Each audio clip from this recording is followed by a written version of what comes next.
போராட்டத்தை சங்க வித்தியாசம் இல்லாமல் திருவள்ளூரிலிருந்து கன்னியாகுமரி அனைத்து மாவட்டத்திலும் நம்ம 28ஆம் தேதி வேலைநிறுத்தம் 1000 கையெழுத்துக்கிறோம்.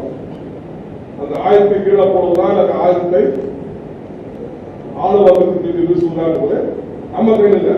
அதை ஒரே நாளில் வந்து நிர்வாகத்துக்கு அனுப்பிச்சிருக்காங்கன்னா அந்த அளவுக்கு வேகம் இருக்கு, அதுக்குள்ள ஒரு அழுத்தம் இருக்குன்னு தான். இப்ப நம்ம போன கூட்டத்தில் நம்ம எடுத்த முடிவு நம்முடைய அரசியல் கட்சிகள் ஆதரவு கேட்பது. இப்ப தோழர்கள் போன தடவை சொன்னா கொடுத்துருக்கோம். மாவட்டங்களில் தயாரிப்பு முனைகள் உற்சாகமாக நம்பிக்கையாக நடத்த முடியாது. இப்போ நிர்வாக தரப்புல பேச்சுவார்த்தையோ அமைச்சர் பேச்சுவார்த்தையோ நம்ம வந்து அங்கீகரிக்க வேண்டியது. பொருளாதாரத்துறை பேச்சுவார்த்தை அழைத்தால் அன்றைக்கு நாம் மொத்த முறையில் நம்மளுடைய கோரிக்கை எல்லா கடைகளும் சொன்னா அட்மினிஸ்ட்ரேஷன் என்ன தந்திரமுடிய மாணவர்கள் போட்டு எப்படி மாணவர்கள் சொல்ல முடியும்? பண்ணலாம்.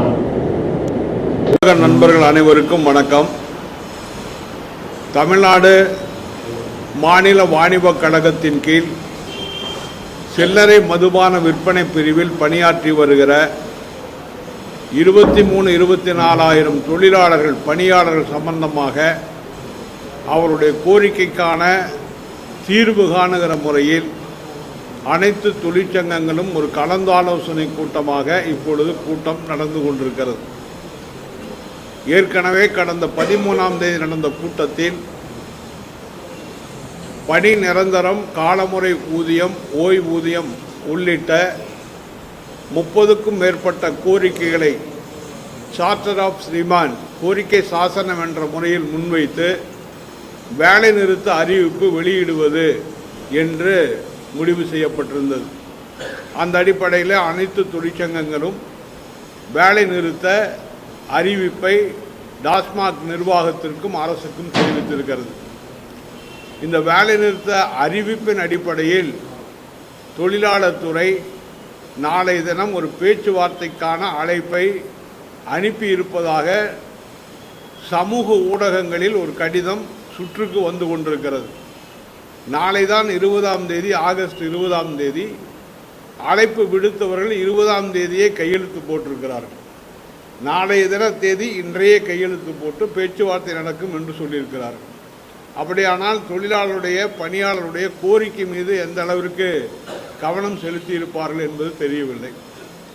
இப்பொழுது டாஸ்மாக் நிர்வாகத்தில் என்ன வடிவ வணிகம், ஏற்கனவே என் டு என் சிஸ்டம் என்றும் பைபேக் சிஸ்டம் என்றும் பிஓஎஸ் மிஷின் மூலமாக வியாபாரம் என்றும் பல நெருக்கடிகளை கொடுத்து வருகிற நிர்வாகம், காலிப்பாட்டில்களை திரும்ப பெற வேண்டும் என்ற பணியாளர்களுக்கு பணிச்சுமை ஏற்றிருக்கிற நிர்வாகம் இப்பொழுது ஒரு சிறு தவறு நடந்தாலும் காவல்துறையின் மூலமாக வழக்கு பதிவு செய்து விசாரிக்க வேண்டும் என்று நீதிமன்ற தீர்ப்பை அமல்படுத்துவதாக சொல்லுகிறது.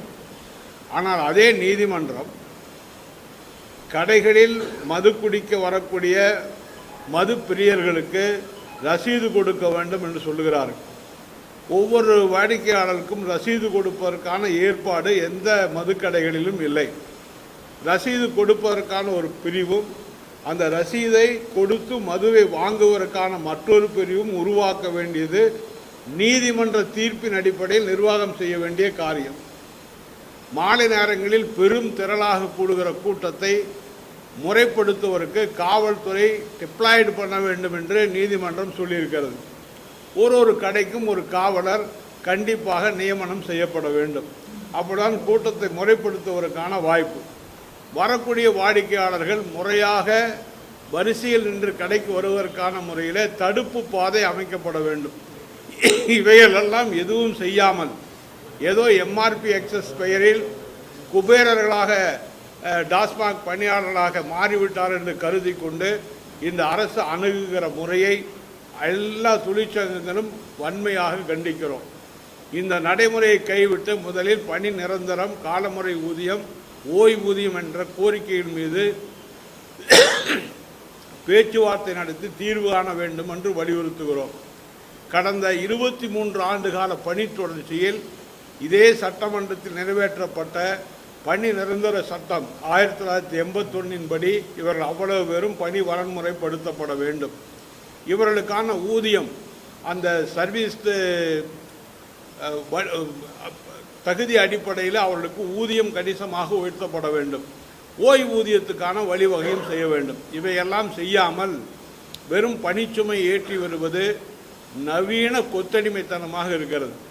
அது மாத்திரமல்லாமல் இன்றைக்கு ஆளும் கட்சியினர் கடைகளில் உள்ளே அத்துமீறி நுழைந்து பணி செய்ய விடாமல் பணியாளர்களை தடுத்து அதை ரீல்ஸாக சமூக ஊடகங்களில் போட்டு சமூக ஊடகங்களில் வந்தவுடனே அவரை டிஸ்மிஸ் செய்வது, எந்த விசாரணையும் இல்லாமல், என்ன நடந்தது என்று கேள்வி கூட இல்லாமல் டிஸ்மிஸ் செய்வது போன்ற ஒரு அராஜகமான சூழல் பணி சூழலிலே ஏற்பட்டிருக்கிறது.